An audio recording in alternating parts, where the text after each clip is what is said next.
Olá a todos, vamos falar na aula de hoje sobre respostas de sistemas lineares ou respostas típicas de sistemas lineares. Como já vimos então, o primeiro passo para analisar um sistema é a obtenção de um modelo matemático adequado. Para saber se esse modelo matemático está adequado ao sistema ao qual ele se propôs representar, são utilizados sinais de teste. Pode-se dizer que o desempenho do sistema ou do modelo obtido para um dado sistema ele é, ele é medido a partir da aplicação de um sinal conhecido em sua entrada e a observação do sinal de resposta ou sinal de saída, desde que o sinal de entrada seja conhecido. Então, se aplica um sinal de entrada conhecido no sistema em questão, no sistema físico e também no modelo matemático, e observam-se as saídas, e a partir disso o desempenho pode ser mensurado. Tá? Além disso, sinais de teste também são utilizados para projetar, então, a partir de critérios de desempenho, tá? Leis de controle, tá? Então, a partir dos sinais de teste que eu estou comentando com vocês. Nessa aula vamos ver então algumas definições, as respostas típicas para sinais de teste para sistema de primeira ordem e sistema de segunda ordem e critérios de desempenho para sistemas de controle. Bom, entre as definições, vamos falar inicialmente sobre a resposta transitória e a resposta estacionária. Então, como o texto diz aqui, frequentemente os sistemas dinâmicos, quando submetidos a entradas ou ações, tá, sofrem bruscas alterações em um curto intervalo de tempo e depois mantêm-se constante por longos períodos de tempo. Então, essas bruscas alterações em um curto intervalo de tempo são chamadas de transitórias, ou a parte da resposta correspondente a esse período inicial se chama transitório ou transiente, tá? Que é o comportamento num curto período de tempo, logo que ocorre a aplicação da ação ou da entrada. E a resposta estacionária ou regime permanente é depois que as coisas se estabilizam, então, ou quando o tempo tende a infinito, tá? A resposta tende a estabilizar em torno de um ponto de operação. Aqui nós temos um pequeno exemplo, onde seja uma função transferência qualquer, aqui representada por GDS, submetida a uma entrada RDS e tendo como medida a saída YDS. Nesse caso, é aplicado um degrau unitário, tá? Que será um sinal de teste muito importante para nós. A partir do tempo 0 segundos, eu vou aplicar 1 na entrada de RDS. Não vem ao caso saber aqui a unidade, tá? Basta que seja um degrau unitário. E aí, aplicando o degrau unitário, a resposta YDS tem esse comportamento. Ela, a partir do tempo 0, aqui onde foi aplicado o degrau unitário na entrada, ela começa a subir. Aí, quando ela começa a subir, ela tende a oscilar, e ela, depois que ela oscila um pouco, ela estabiliza aqui, ó. E a partir desse tempo aqui que eu destaco, ela estabiliza em cima do valor final, praticamente, tá? Um pouco antes aqui do final dessa oscilação, eu tenho o tempo de acomodação, chamado aqui, tá? Que a partir dele eu tenho o regime permanente, ou seja, o meu sinal de saída estabiliza num valor fixo, tá?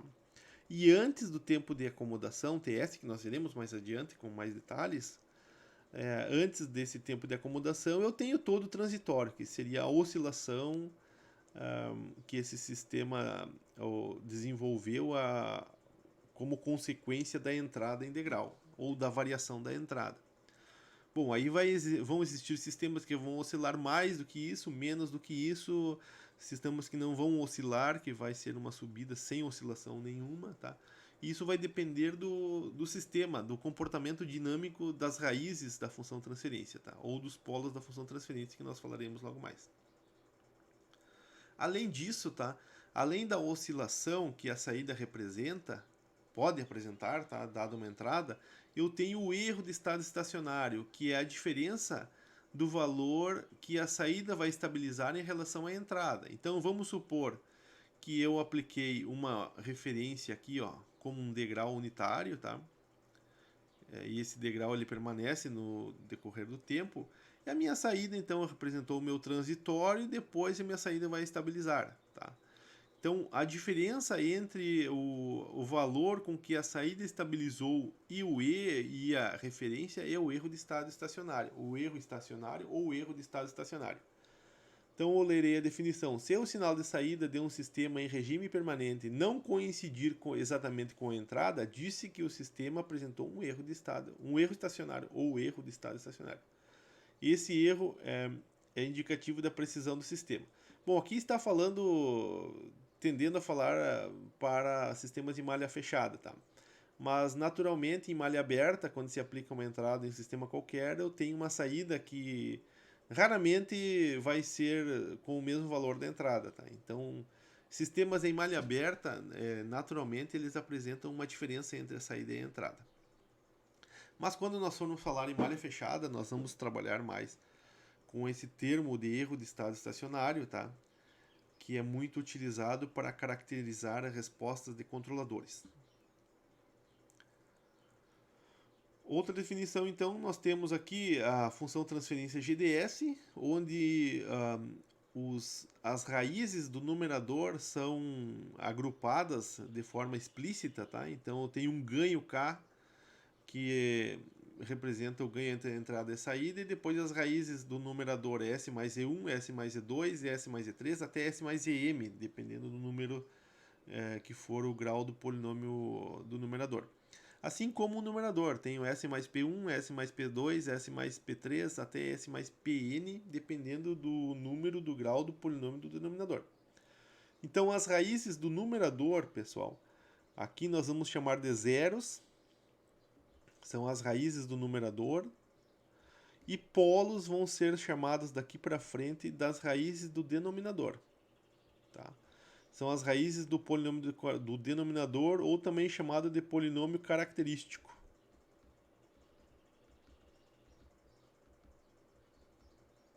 Se eu falar polinômio característico, é um sinônimo de polinômio do denominador. Bom, dependendo do sinal do coeficiente ou da raiz, então, desse polinômio, tá? Eu vou ter uma condição bastante interessante, tá? Nesse caso aqui, ó, definindo melhor um pouco, tá? Nós temos a função transferência, que é representada por YDS sobre RDS. O RDS está definido aqui, ó, como sendo 1 sobre S, tá? RDS. 1 sobre S para nós, vocês devem saber isso, tá? Representa o degrau unitário, tá?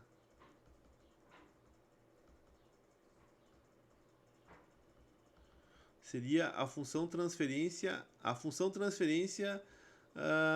do degrau unitário, é 1 sobre S. Então, aplicando um degrau unitário em um sistema cuja função transferência é A sobre S mais B,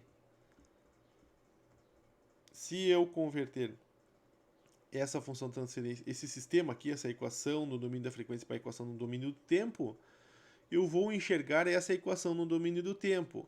E a função transferência em questão, a função transferência em questão, ela conduziu para essa exponencial, tá? Tendo em vista que é apenas um polo apenas, tá? É uma função de transferência A sobre S mais B, ela conduziu para esse polo, mas o que importa para nós aqui, ó, é que o sinal do B aqui, que seria está associado à raiz do polinômio do denominador ou do polinômio característico, esse sinal aqui, quando se converte para o domínio do tempo, ele é invertido e aparece uma exponencial decrescente, tá? Então aqui nós podemos observar que para valores positivos de B aqui, ó, eu teria uma exponencial decrescente, tá? Por outro lado, tá? Caso essa raiz aqui seja negativa, caso a raiz da função transferência seja negativa, eu vou ser conduzido a uma exponencial crescente, tá, pessoal? E aqui nós temos o efeito podemos enxergar, então, através dessas equações aqui, ó, a estabilidade do sistema. Ou seja, caso o sinal aqui de interesse, tá? O sinal do polinômio característico, o sinal que compreende o polinômio característico seja positivo, eu serei conduzido a uma exponencial decrescente e o sistema será estável, como já descrito no texto. Caso o sinal que aparece dentro do polinômio característico seja negativo, tá? E isso vai me conduzir a uma exponencial crescente e eu terei um sistema instável.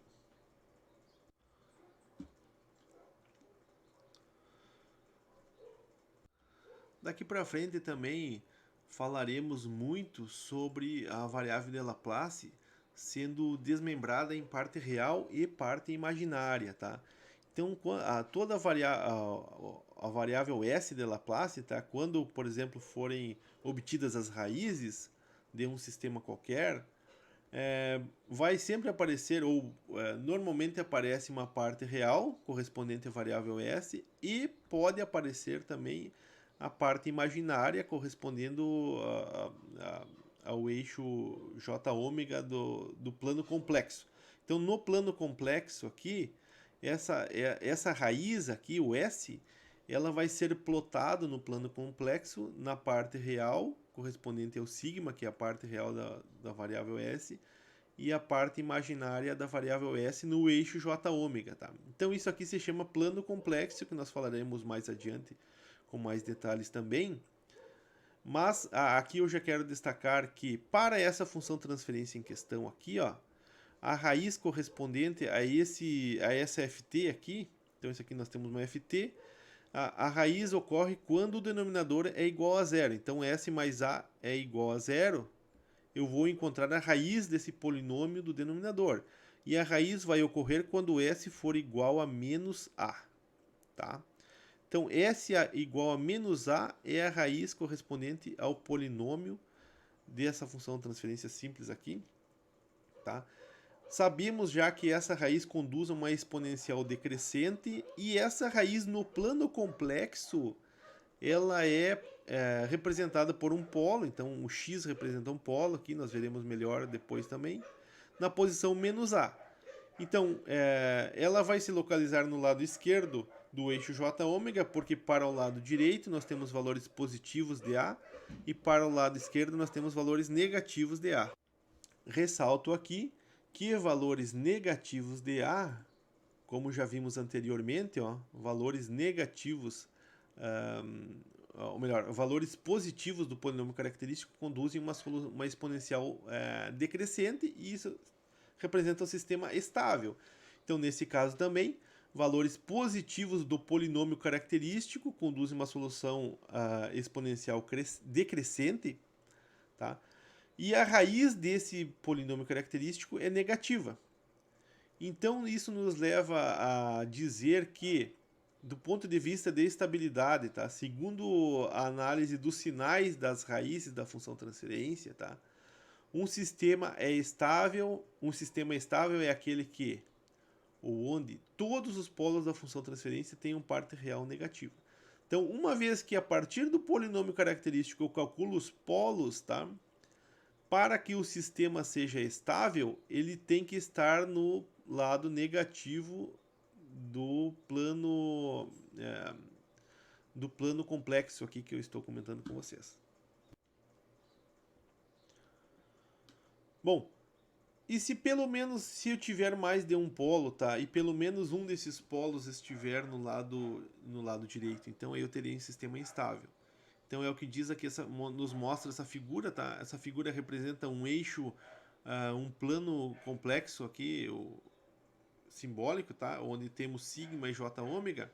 Então todos os sistemas cujas raízes estiverem na esquerda do eixo j ômega, esses sistemas serão estáveis se todas as raízes estiverem aqui. Se pelo menos uma raiz estiver na direita aqui, ó, do eixo j ômega, direita do eixo j ômega, ou seja, sigma positivo, tá? Se a parte real da raiz for positiva, ou pelo menos de uma raiz seja positiva, esse sistema será instável, ou seja, vocês vão aplicar um degrau unitário como uma entrada e ele vai começar a divergir, vai tender ao infinito. Tá? Vocês vão aplicar uma entrada limitada e ele vai ter uma saída ilimitada. E aí nós temos a definição de estabilidade seguindo a avaliação das características dos sinais de entrada e saída, e não mais ainda como estávamos falando das raízes, tá?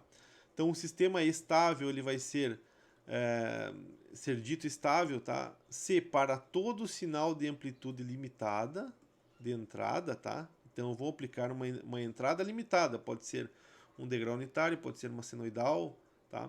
Se ela for limitada, ou seja, se ela não tender ao infinito, tá? Se o sinal de saída também for limitado, eu vou dizer que o sistema é estável. Ou seja, aplica uma entrada limitada, se a saída for limitada, eu tenho um sistema estável.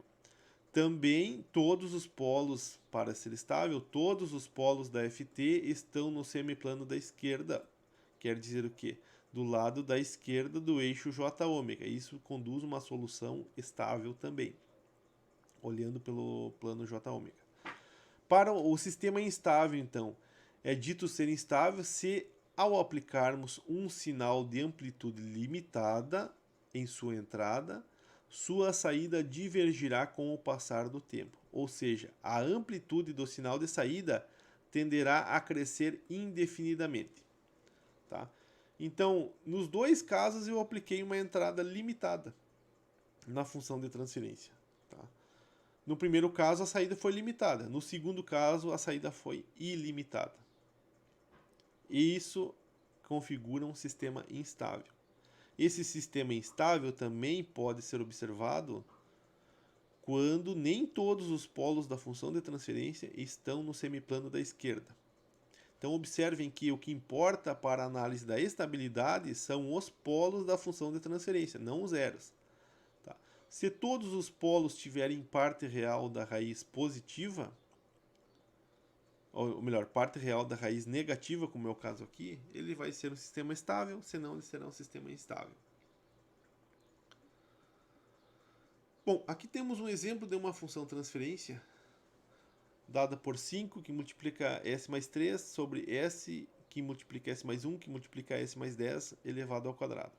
Nesse caso, nós podemos dizer que nós teremos um zero em s igual a menos 3. Então, quais que são as raízes do numerador? Ocorrem quando o numerador é zero. Então, o numerador é zero quando s mais 3 igual a zero. Logo, a raiz do numerador vai ser s igual a menos 3. Esse é o zero. Esse é o zero dessa função de transferência, está em menos 3. Já os polos, um polo estará em zero, tá? Esse polo aqui, ó, estará em s mais 1 igual a zero, logo o polo vai ser igual a menos 1. E esse polo aqui vai ser s mais 10 ao quadrado. S mais 10 ao quadrado são duas vezes o polo s mais 10, tá? Igual a zero, logo eu vou ter dois polos, eu vou colocar polo 1 e polo 2 em menos 10. Então eu tenho um zero em menos 3, a parte real do zero em menos 3, um polo em 0, um polo em menos 1 e um polo em menos 10. Ou seja, as raízes dos polinômios, tanto do numerador quanto do denominador, foram explicitadas, tá? Olhando para o denominador aqui, ó, eu tenho todos os polos com parte real negativa, tá? Então, s igual a menos 1 e s igual a menos 10 tem parte real negativa. Eu posso dizer que esse sistema ele é estável. Bom, mas vamos falar com relação aos sinais de teste e as funções de transferência, então. Nós temos sistema de primeira ordem, tá? Quando o polinômio característico é unitário, quando o grau for unitário, tá? Que foram os casos mostrados acima aqui, ó. Esse caso é um sistema de primeira ordem, porque esse S aqui tem o grau 1, então é S na 1, tá? Nós temos polinômios característicos, sistemas de segunda ordem, quando o grau do polinômio é 2, e sistema de ordem maior que 2, que possuem um comportamento dinâmico que se aproxima ou podem ser aproximados, em sua maioria, aos sistemas de segunda ordem e, portanto, não serão analisados nesse contexto dessa disciplina. Tá? Então, nós vamos analisar apenas sistemas de primeira ordem e sistemas de segunda ordem. Esse sistema aqui seria um sistema de ordem superior. Por exemplo, se eu multiplicar todo esse polinômio do denominador, eu vou ter s ao quadrado aqui nesse termo aqui. S aqui vai ser s na 3 e esse s vai dar um s na 4. Então aqui eu teria uma função de transferência de grau 4. Bom, pessoal, analisando então as funções de transferência com relação aos sinais de entrada, tá? Então, normalmente, os sinais de controle, sistemas, então, e modelos matemáticos vão ser avaliados diante de sinais de teste e observando as suas respostas. Sinais de teste mais comuns são o degrau, a rampa, impulsos, senoidais e outros. Nós vamos nos dedicar um pouco mais a estudar os sinais de degrau e rampa, tá? Eu vou mostrar alguma coisa sobre impulso, tá? Para vocês, mas nós vamos dedicar um pouco mais sobre degrau e rampa. Bom, sistema de primeira ordem, então, vamos ver a resposta ao degrau e a rampa. Então, o sistema de primeira ordem é todo aquele sistema onde o polinômio característico ou o polinômio do denominador apresenta grau 1. Então, esse aqui seria o caso, é A sobre BS mais C. Então, o expoente do S é 1. Então, é um sistema de primeira ordem. Tá? Bom, esse A pode ser unitário, pode ser diferente de 1, o B pode ser unitário ou diferente de 1, e o C também pode ser unitário ou diferente de 1. O C pode ser 0 também, nesse caso aqui. Bom, não, vamos considerar o C como sendo unitário ou diferente de 1. Então, pessoal, porque se o C for 0, eu vou ter um integrador, tá? Então, não é o caso aqui de nós analisarmos. Estamos analisando um sistema que representa um sistema físico, tá? Bom, pessoal, então isso aqui poderia ser uma função de transferência A sobre BS mais C, com uma entrada R e a saída Y, como nós já vimos em muitos casos, tá?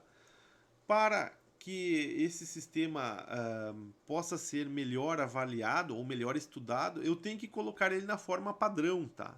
A forma padrão da função de transferência de primeira ordem é deixar o termo independente de S do denominador unitário, tá? Então, toda vez que vocês tiverem uma função de transferência de primeira ordem e quiserem avaliar as suas características dinâmicas, tá? Vocês vão ter que deixar o termo independente de S igual a 1. Nesse caso da função de transferência aqui seria o C. O termo C aqui deveria ser unitário. O que eu posso fazer? Eu divido tudo por C. Então eu divido A por C, divido B por C e o C por C. Então aqui eu tenho um exemplo de como colocar uma função de transferência qualquer na forma da função transferência padrão. Destaco para vocês aqui, ó. Isso aqui nós vamos falar muito, tá? A forma da função transferência padrão do sistema de primeira ordem. Ou seja, o termo independente de S do denominador ou do polinômio característico unitário. Feito isso, eu consigo evidenciar alguns termos aqui que são importantes. Por exemplo, K0 aqui vai ser o termo que aparece no numerador e T vai ser o termo que aparece junto ao S no denominador. K0 nós vamos chamar de ganho, tá? O ganho da função de transferência, ou seja, quantas vezes o sinal de saída em regime permanente, tá? Vai ser maior ou menor do que o sinal de entrada. Por exemplo, se o ganho for 1, quer dizer que o sinal de saída vai estabilizar igual ao sinal de entrada. Se o ganho for igual a 2 aqui, ó, quer dizer que o sinal de saída vai estabilizar num valor 2 vezes maior do que o sinal de entrada. Se eu der um degrau unitário, então vou ter uma referência unitária, tá? Estabilizada em 1, tá? O y, se o ganho for 2, vai estabilizar em 2. Se o ganho for 10, o y vai estabilizar em 10. Em resumo, é isso. E a constante de tempo, que é o t, ela determina quão rápida vai ser essa resposta de saída, tá? E aqui nós temos agora, com relação à constante de tempo, a resposta padrão de um sistema de primeira ordem, tá? Eu não falei, tá, pessoal? Vou voltar aqui, ó. O sistema de primeira ordem, basicamente, como exemplos aqui nós temos circuitos RC. Sistemas térmicos, em geral, são sistemas de primeira ordem, tá? Então, se vocês quiserem modelar um forno, modelar uma troca de calor, alguma coisa, vocês vão cair numa função de transferência de primeira ordem, tá? Se não for, a gente vai poder simplificar com bastante facilidade para um sistema de primeira ordem. Sistemas mecânicos, alguns também são de primeira ordem. Voltando à curva característica aqui, pessoal, então, dada essa função transferência padrão agora para as nossas análises, tá? Então, se eu aplicar um degrau unitário, tá? Essa aqui é a função transferência do degrau unitário, tá? Daqui para frente vocês tenham isso em mente. Se a referência for degrau unitário, a minha saída do sistema, que seria o y, então aqui nós temos a curva do y, ela vai sair de zero, tá? Eu dei um degrau unitário em zero e vai estabilizar no valor de K0, tá? Bom, se K0 for 1, se o meu ganho for 1, eu vou estabilizar em cima do degrau unitário. Aqui, quando o tempo tender infinito, eu vou estabilizar em cima do degrau unitário, tá?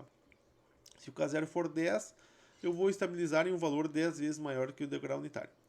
Bom, e aí o que acontece? O que é importante aqui? Ó? O que é importante é que quando passar uma constante de tempo, quando o tempo em segundos aqui evoluir, ó, e eu chegar na constante de tempo, eu vou ter 63,2 do meu sinal de saída com relação ao valor final. Então eu olho para o valor final e meço 63,2%. Nesse instante aqui, ó, eu vou ter a primeira constante de tempo. Tá?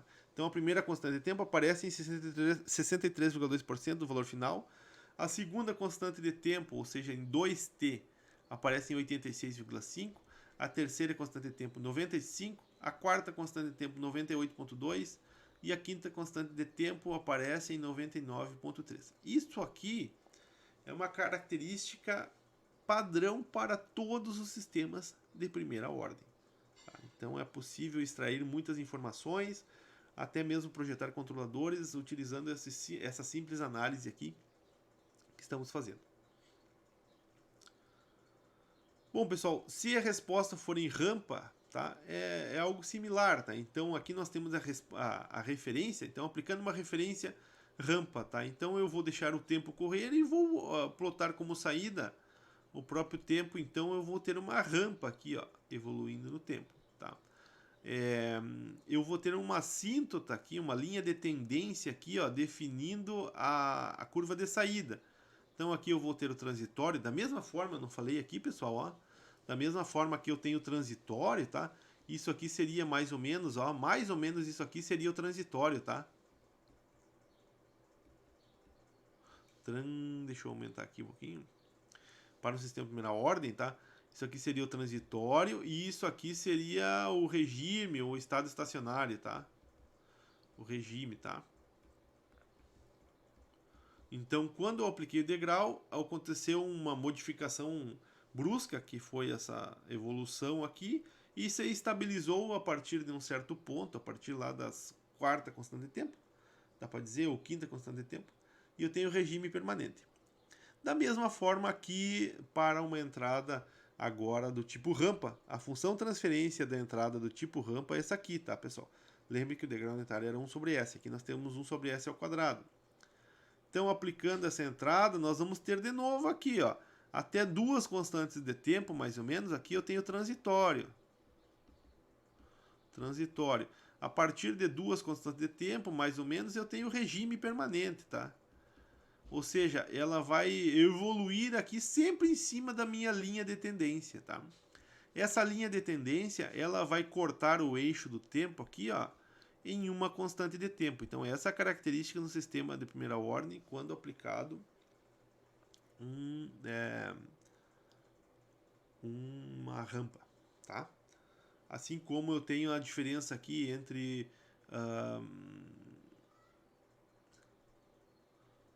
eu tenho essa diferença aqui entre os valores de x aqui sendo K0 vezes t, tá? Bom, pessoal, aqui título de curiosidade, nós não vamos trabalhar muito com isso, tá? Então, a curva típica de resposta de um sistema de primeira ordem está a um impulso unitário. Então, um impulso unitário, a função de transferência é 1, tá? Unitária.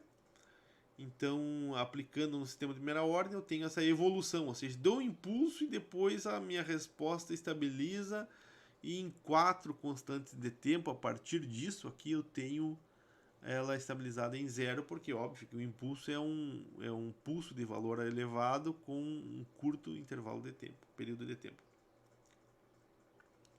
Como característica do sistema de primeira ordem, pessoal, eu tenho uma resposta que não oscila, tá? Então, todo sistema de primeira ordem, ele não oscila, ele tem uma resposta amortecida, tá? Exemplos eu já falei, circuitos RC, RL, massa mola, mola amortecedor, sistemas térmicos em geral. Vamos fazer um exercício. Então, seja o circuito abaixo alimentado com uma forma de onda contínua com capacitor igual a 10 microfarad, encontre. Ele deu o valor do capacitor, disse que a entrada é contínua, então eu vou aplicar um degrau de um valor de tensão, pode ser unitário ou não, e vou medir a saída V2. Ó, ele quer saber o valor da resistência R para que a constante de tempo da resposta seja 1 segundo. Letra A. Letra B, o valor da resistência para que o ganho de sistema seja 0,5. Seja 5. E aí nós temos que observar, analisar esse circuito a partir do modelo matemático dele, tá? Então nós já sabemos que é um circuito de primeira ordem, porque eu tenho um resistor e um capacitor. Poderia ser um resistor e um indutor também, tá? E aí, analisando a função transferência. Então, por divisor de tensão, eu tiro o V2 com relação ao V1, tá? Então, V2 vai ser V1 vezes 1 sobre SC, sobre R mais 1 sobre SC, que é o divisor de tensão. Multiplicando tudo por SC, eu vou ter V2 sobre V1 igual a 1 sobre SRC mais 1. Bom, aqui eu obtive a função de transferência do sistema, tá, pessoal? Então, essa aqui é a função transferência que representa a saída V2 com relação à entrada V1, que é do interesse do exercício. E eu já, quando eu obtive a função de transferência, eu já encontrei ela na forma padrão. Observem que esse termo aqui, ó, é unitário, tá? Então eu posso comparar agora com a função de transferência padrão. É sempre feito dessa forma. Eu vou comparar a função de transferência do exercício em questão com a padrão. Nesse caso, o numerador aqui é unitário, então eu tenho K0 e o denominador é SRC mais 1. Então eu destaquei para vocês aqui, ó, que o K0 seria o próprio 1 nesse caso, e o RC vem a ser a constante de tempo, porque é o valor que acompanha o S da variável de Laplace. Tá? Então RC é a constante de tempo. Bom, o que o exercício pede? O valor da resistência para que a constante de tempo tenha resposta igual a 1 segundo. Então, se eu tenho a minha expressão agora que relaciona a constante de tempo com os parâmetros do circuito, tá? Que é essa expressão aqui, ó, dessa expressão de baixo aqui, ó, eu consigo obter a resposta que eu quero, tá? Então, dada a constante de tempo de interesse do exercício, que é 1 segundo aqui, ó, 1 segundo, eu quero saber qual que é a resistência que conduz a esse valor. Então, eu basicamente substituo o valor do capacitor pelo valor dado no exercício, de 10 microfarad, e isolo a resistência, tá? E vou encontrar, então, a resistência de 100 kΩ. Tá? Então, eu consigo projetar, basicamente, esse circuito para que a constante de tempo seja 1 segundo quando o meu capacitor foi dado no exercício de 10 micro e o resistor foi o resistor encontrado de 100 kΩ. Tá bem, pessoal? Então é um exemplo simples de projeto de circuito a partir de respostas típicas. Eu usei o conceito de respostas típicas para encontrar um valor que atenda a um critério de desempenho da resposta do sinal. Bom, a letra B da questão, então, pergunta qual que é o valor da resistência para que o ganho seja K0 seja 5, tá? Eu quero saber quanto que vai ter que ser a resistência para o ganho ser igual a 5. Mas aí eu vou lá e observo na minha função transferência, tá? Que já está na forma padrão, que o meu K0 é fixo, é unitário, tá? Então, a resistência ela não aparece na parcela correspondente ao ganho K0, tá? O K0 é unitário. Então, eu posso simplesmente, nesse caso, dizer que não existe valor de R que conduza a um K0 igual a 5, ou que o K0 é igual a 1 para todo e qualquer valor de R. Não interessa o valor do R que eu colocar, o ganho vai ser sempre unitário.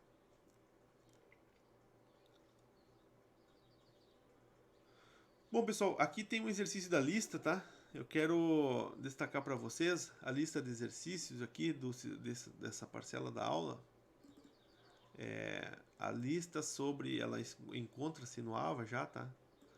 É a lista sobre respostas típicas. Então tem vários exercícios e eu gostaria que vocês já fossem fazendo, tá? Eu vou fazer o número 6 aqui, que é de sistemas de primeira ordem, que fala de um termômetro. Vou ler aqui já no documento que eu mostro para vocês. Então, o exercício 6 diz: um termômetro requer 1 minuto para indicar 98% do valor da resposta a um degrau unitário.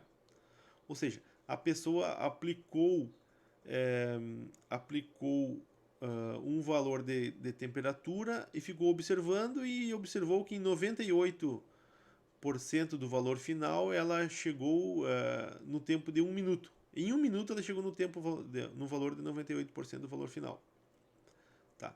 Admitindo-se que o termômetro seja um sistema de primeira ordem, determinar a constante de tempo desse termômetro. Então nós vamos lá no gráfico, tá? Eu copiei aqui para nós o gráfico da resposta de um sistema de primeira ordem, que já apresenta para nós aqui, ó, uma boa aproximação, que pode ser usada nesse caso, do valor que chega a saída desse sistema de primeira ordem de acordo com a constante de tempo. E nós vamos observar que, no caso da função transferência padrão, em 4 constantes de tempo eu chego em 98,2% do valor final. Tá? O exercício deu 98% como informação, tá? Mas eu posso fazer uma aproximação desprezando esse 0,2 aqui, ó, tá? E posso dizer o seguinte, ó, que para um sistema de primeira ordem, 98% do valor final é alcançado em 4 constantes de tempo. Tá? Então 98% do valor final, ou melhor, 98% do valor final, 0,2, é alcançado em 4 constantes de tempo. Eu vou supor que é os 98% aqui para poder realizar o exercício. Tá? Então esse tempo que o sistema chegou em 98% é 60 segundos. Então eu conheço o tempo. Então 4t vai ser igual a 60 segundos, logo a constante de tempo desse termômetro, tá? Ela é de, eu vou colocar aproximadamente aqui, tá? Porque foi aproximado de 98,2 para 98%. Então vai ser um pouquinho diferente. Provavelmente esse tempo vai ser um pouquinho maior do que 15 segundos, 15.00 alguma coisa de segundos. Bom, pessoal, são 2 exercícios desse sistema de primeira ordem, tá? Então, fica na lista ali para vocês fazerem os demais que existem ainda do sistema de primeira ordem. Vamos para o sistema de segunda ordem. Então, a função transferência de sistema de segunda ordem é muito importante no projeto de sistemas de controle, visto que os sistemas a serem controlados, em sua grande maioria, já são de segunda ordem, e os que não são, os que forem de ordem superior, nós vamos buscar alternativas para baixar a ordem deles, ou seja, representar eles em segunda ordem, se forem de ordem 3 ou de ordem 4 e assim por diante. As especificações do sistema são frequentemente dadas assumindo que ele é um sistema de segunda ordem. Bom, é o que eu disse agora, tá? Bom, para um sistema de segunda ordem, a função transferência padrão é essa que eu apresento aqui para vocês.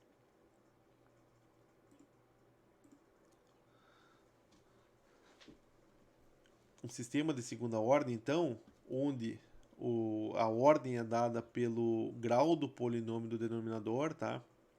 É dada por essa função transferência padrão, onde eu tenho ômega-n ao quadrado sobre s ao quadrado, mais 2 vezes amortecimento, vezes ômega-n, vezes, esse aqui é o zeta, tá? 2 zeta ômega-n s, mais ômega-n ao quadrado. Essa é a função transferência padrão do sistema de segunda ordem. Então, nós sempre que formos analisar a resposta de saída, avaliar o desempenho, fazer um projeto de um controlador, nós vamos representar a função transferência do sistema que está sendo modelado matematicamente. Nós vamos representar, colocar ela na forma padrão. O que é colocar na forma padrão um sistema de segunda ordem? É deixar agora o termo que aparece com o S ao quadrado unitário, tá? Então esse termo aqui, ó, para que o sistema esteja na forma padrão, esse termo S ao quadrado tem que ser unitário. Se não for, a gente vai manipular a equação de forma que seja. Então, ômega-n é a frequência natural, amortecimento, ou o zeta, esse é o coeficiente de amortecimento, tá? Isso significa que o desempenho de um sistema de segunda ordem depende somente desses dois parâmetros. Então, uma vez que eu defino o amortecimento e a frequência natural, eu defino o quanto que ele vai oscilar e o quão rápido vai ser a resposta desse sistema. Aqui vamos fazer um exemplo, alguns exemplos aqui, como a gente sempre mostra. Então, são circuitos LC, circuitos RLC, sistemas massa-mola e massa-mola amortecedor são exemplos de sistemas de segunda ordem. Aqui vamos fazer um exercício, então. Tá? Seja o sistema RLC abaixo, alimentado com uma forma de onda contínua, então tem uma entrada integral aqui, tá? Com capacitância igual a 10 microfarad e indutância 1 mA, pede-se o valor da resistência para que a resposta EO sobre EI apresente o coeficiente de amortecimento 0,4. Então agora eu busco um critério de especificação que está dentro da função transferência padrão, tá? Então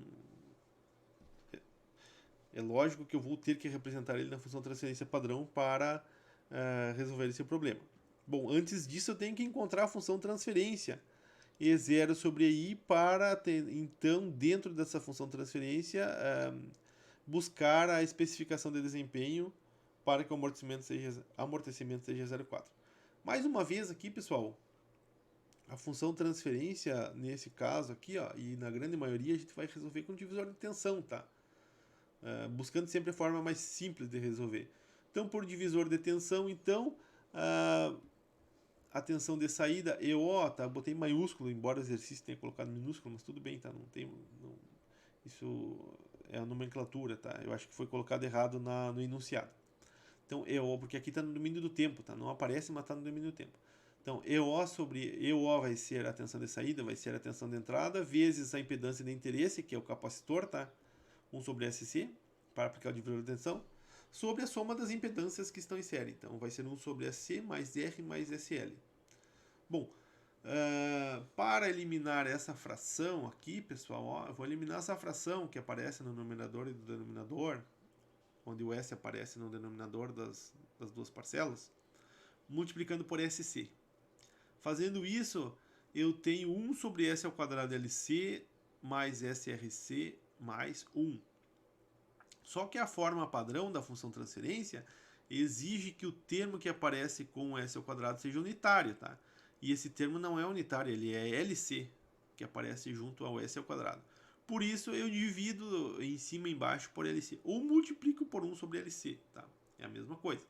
Então eu vou eliminar esse termo LC, aqui aparece junto ao S ao quadrado, e aí a minha função de transferência fica como aqui está, 1 sobre LC no numerador, e no denominador nós temos um polinômio de grau 2, tá? De segunda ordem, onde o termo em S ao quadrado é unitário. Bom, agora eu já tenho uma coerência entre a função transferência de interesse com a função transferência padrão. E aí eu posso comparar os termos, tá? Então, esse termo aqui está relacionado ao termo de do meio da função transferência padrão, tá? Que seria esse aqui, ó. O termo que acompanha o S, tá? R sobre L está associado a 2 zeta ômega n, assim como o termo que acompanha independente de S aqui, ó, ele aparece e tem uma coerência com a função de transferência padrão. Então, uma vez tendo essas duas associações aí desses termos, tá? Eu posso analisar agora a relação entre o meu circuito e através da função de transferência, tá? E o coeficiente de amortecimento desejado. Eu vou encontrar uma resistência para que o amortecimento seja 0,4. Então, obviamente, eu vou ter que trabalhar com o termo correspondente à resistência e o amortecimento. Então, eu posso pegar esse termo intermédio que acompanha o S aqui, ó, o termo de S, que eu destaco aqui para vocês. R sobre L é igual a 2 vezes amortecimento ômega N, tá? E o 1 sobre LC é igual a ômega N ao quadrado, que aparece desse lado aqui, tá? Arranjando os termos, eu posso isolar o R. Então, o R aqui vai ser igual a L vezes 2 vezes amortecimento ômega N. O ômega N eu posso encontrar aplicando a raiz quadrada em 1 sobre LC. Então, eu encontrei ômega N, eu posso substituir aqui. Substituindo o ômega N por 1 sobre ou raiz de 1 sobre LC, ou 1 sobre raiz de LC, tanto faz. Eu conheço o R, eu conheço o L do exercício, tá? O exercício me deu o L e o C. Então eu conheço o L, que aparece aqui, conheço o C e conheço o valor do amortecimento, que é 0,4, que é o valor de interesse do exercício, tá? É o valor de 0,4, que é o valor do amortecimento desejado. Então eu basicamente substituo isso e encontro o valor de R. Então substituindo aqui, ó, o L é 1 mili, o amortecimento é 0,4, depois o L 1 mili de novo, o capacitor 10 micro. Daqui para cá foram colocado esse coeficiente do denominador de forma mais explícita. Aqui eu inverti essa fração, então dentro da raiz, e substituí a raiz por expoente elevado na 1 meio, tá? Então fica 10 na 8 elevado na 1 meio, tá? Ou 10 na 8 na raiz, tá? Tanto faz, é a mesma coisa. Bom, como eu tenho o produto de expoentes, como eu tenho o expoente do expoente, eu posso fazer o produto dos expoentes, e aqui eu vou ter 8 dividido por 2, que vai dar 4. Então eu tenho que é 8 vezes 10, e aqui arranjando-se 0,8 vezes 10 na menos 3 é igual a 8 vezes 10 na menos 4. 0,8 vezes 10 na menos 3 é 8 vezes 10 na menos 4. 10 na menos 4 vezes 10 na 4, eu tenho 10 na 0, que é 1, e aí, por fim, eu tenho a resposta final, que é a resistência igual a 8 ohms. Ou seja, quando eu tiver essa resistência aqui igual a 8 ohms, esse capacitor igual a 10 microfarad e o indutor... Opa, desculpa, pessoal, é no exercício de cima, tá? 8 ohms, 10 microfarad e 1 mA, o meu amortecimento vai ser 0,4. Nós já vamos falar, ou agora, na aula posterior, o que significa ter amortecimento 0,4. Deixa eu buscar aqui para vocês e já vou falar agora isso, tá? Aqui está a curva dos amortecimentos, da resposta em função do amortecimento, tá, pessoal? Então vai ser a resposta ao degrau unitário, típicas de segunda ordem para diferentes amortecimentos. Então, se o amortecimento for 2, eu vou ter um sistema que não vai oscilar nada e vai demorar muito para chegar no valor final. Se for 1, ele vai demorar menos, mas não vai oscilar também.